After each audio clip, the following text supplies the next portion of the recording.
I didn't make a mistake, but they asked me, would I like to debate this gentleman?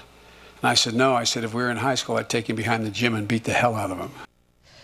And that's just one of the most outrageous things I've heard this week. And here to break it all down, media reporter for The Hill, Joe Concha, joins me now. All right, Joe, what's your take on the former vice president telling in a rally that he would have beat the hell out of Donald Trump? Well, Judge, in a prior life, I actually was a sports columnist for NBC and for Fox, so I'm kind of a real connoisseur of pugilism. And I got to tell you, Joe Biden fighting Donald Trump, probably not a good idea. He's, for one, 5 years older, all right, 76 on 71 if we were to do it now.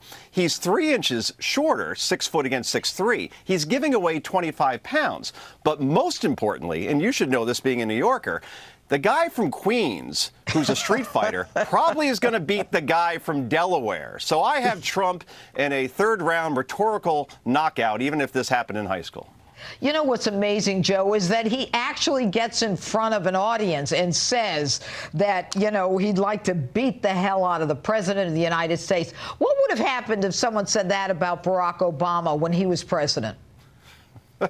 Well, you know those marches that happened in Washington today? It would look like that, a couple 100,000 people descending on whoever made that comment. So, yeah, look, I think when people try to out-Trump Trump, and I'm not even talking about Democrats, because Biden's trying to sound authentic and trying to sound like a real guy talking real talk. We saw it with Rubio. We saw it with Christie. We saw it with Bush during the 2016 campaign. Don't just be yourself and don't try to be a tough guy. And Biden actually walked back those comments on a podcast a couple of days later, knowing how stupid it sounded. Good. All right. Samantha Bee unleashes this on Hope Hicks. Listen to this. Hope Hicks, thanks to your force field of bland, pretty whiteness, you'll probably escape this nightmare presidency unscathed. You'll disappear into a nice, wealthy anonymity in a nice town somewhere, and someday you'll go to the gates of the nice white Protestant heaven where St. Peter will laugh in your face and say, "You think you're getting in here? You helped burn down democracy, bitch! Get your ass downstairs!" Unbelievable. Your take, Joe?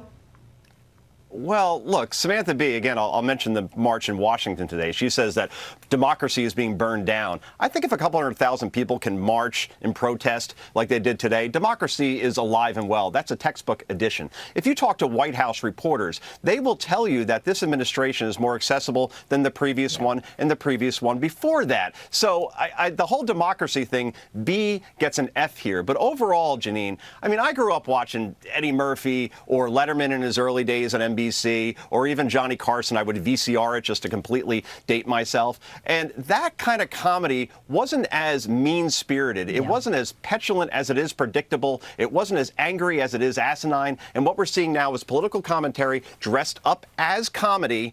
And it mostly, quite frankly, for lack of a better word, sucks. I just don't find the humor in it. It's just so mean-spirited. What's amazing is with political comedy, you actually alienate half the country. So, I mean, I don't get it. Just be funny. It's something we can all laugh at. But let's look at this one. Senator McCain goes after Trump for the Putin call. It was actually a tweet. And he says, the tweet reads, "An American president does not lead the free world by congratulating dictators on winning sham elections.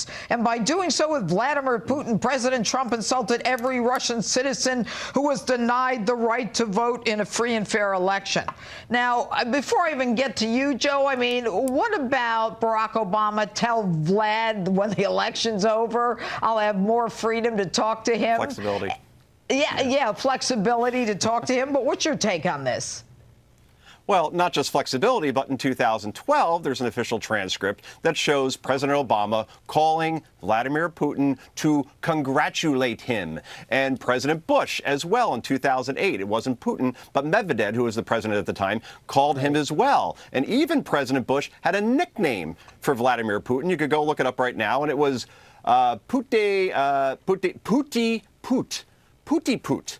So every American president, going back to Bush, to Obama, to Trump, has been nice to the Russian president because it's Trump, it's derangement syndrome, and therefore the outrage gets pushed to 11. It's 2018. It's just the way it goes, Jeanine.